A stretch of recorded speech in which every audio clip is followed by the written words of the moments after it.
Consumer borrowing in the U.S. increased in January at the slowest pace since November 2013 as Americans cut back on their credit card use.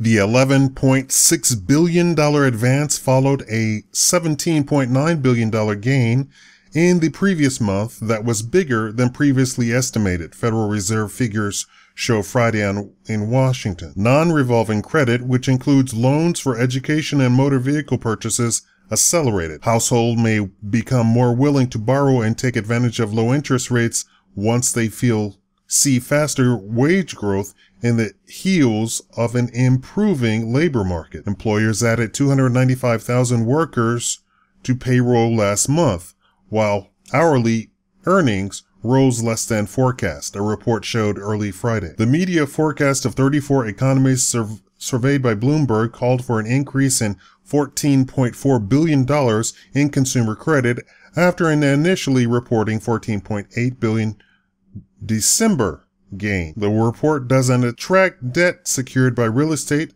such as mortgage or home equity lines of credit. Non-revolving debt, such as for college tuition and the purchase of vehicles and mobile home, climbed $12.7 billion in January, the report showed. Revolving debt, including credit cards, fell $1.2 billion, following a $6.2 billion increase.